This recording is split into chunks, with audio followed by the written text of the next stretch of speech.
മലപ്പുറം ആനക്കയത്ത് ഇടത് വലത് മുന്നണിയിലെ പാർട്ടികൾ തമ്മിൽ വിചിത്ര സഖ്യം. ലീഗിനെ പരാജയപ്പെടുത്താൻ സിപിഐഎമ്മുമായി കോൺഗ്രസ് സഖ്യം ചേരുമ്പോൾ സിപിഐ സ്ഥാനാർത്ഥിയെ പിന്തുണച്ചാണ് ലീഗ് മറുപടി നൽകുന്നത്. മുന്നണി ബന്ധമില്ലാതെയാണ് യുഡിഎഫും എൽഡിഎഫും ആനക്കയം പഞ്ചായത്തിൽ ഇത്തവണ മത്സരിക്കുന്നത്.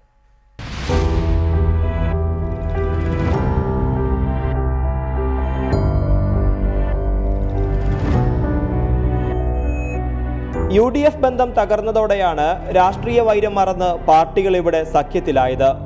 6ാം വാർഡായ അമ്പലവട്ടത്ത് CPIM സ്ഥാനാർത്ഥിയായ M പ്രശാന്തിനാണ് കോൺഗ്രസ് പിന്തുണ. കോൺഗ്രസിന്റെ രാഷ്ട്രീയ വിശ്വാസികളായിട്ടുള്ള വലിയ വിഭാഗമുണ്ട്. അവരെ നമ്മളെ പിന്തുണയ്ക്കാൻ ഇക്കാര്യത്തിൽ തയ്യാറായി. അത് സ്വാഭാവികമായിട്ട് ഞങ്ങൾ സ്വീകരിക്കും. ലീഗും ഒട്ടും വിട്ടുകൊടുത്തില്ല. കോൺഗ്രസിനെ നേരിടാൻ CPIയുമായി സഖ്യത്തിലായി.